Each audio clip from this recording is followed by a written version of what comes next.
I remember telling my staff like, okay, do this for you, do this for you. Don't need to ask her because I think I figure out like, okay, you live in you know me. Yeah, I was like, don't ask her. She's too distraught, you know. Then Michelle was there with you. Yeah, I remember. I was like, please support you. You know. Yeah, I'm so. Yeah, I think it was. I came back. I think a few weeks after. Yeah, and then I met you. But I thought it was something that was quite comforting. Of course, you know, to lose a partner. Whether or not, I mean, it's still a partner, was a soulmate you've been with for so many years, and you know, and I remember how your kids become sort of your protector after the post funeral, and are they still your protector, right? They still continue to make sure mommy is home. They don't like it when I go out late. Oh, yes. My daughter will say, if you're going to drink, don't drive. Mm-hmm. Yeah. That's why we're going to be chilling here until, you know. She's very careful. I mean, I think if she could have a way, she would lock me up in the house and throw away the key because she knows. I mean, she's the one who thinks a little far ahead, and she's worried that you know, she has lost one. What if she loses both? And she has told me that I don't want to be an orphan. True. So it's hard. I always find losing I mean, when I lose my dad, it's not easy too, right?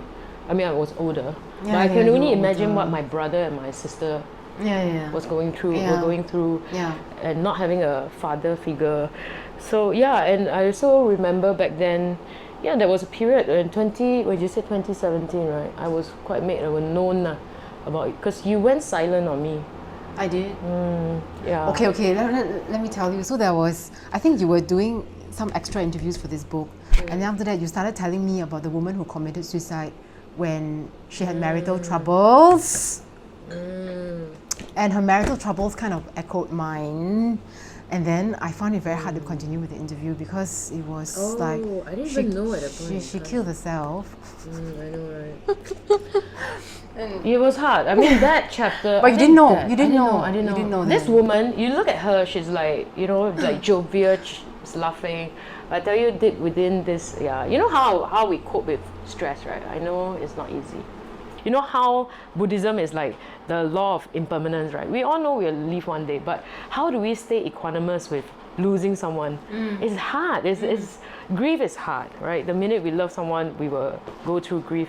So I'm always wondering, like, if there's an exercise for us to come to terms, you know, or to visualize, or who knows, maybe AI next time can have us communicating with our loved ones, right? Yeah, so, you know, obviously when we separated, I felt that it was the right decision so that I didn't have to lie to myself or to my friends or to anyone else. We were a happily married couple.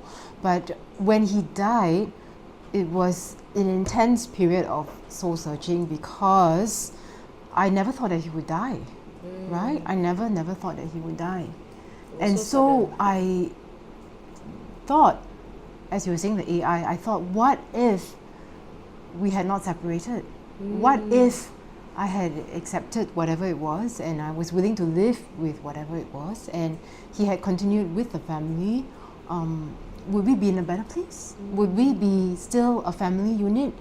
Perhaps not in love, not a father and mother who are in love, you know, platonic, but apparently that's what happens to a lot of couples. Co-parents. Might that have been a better choice for the children? You know, because obviously if he had been with us, maybe he wouldn't have died, and it would be a very different alternate reality or future than what I'm facing now, which is as a widow, right? Yeah.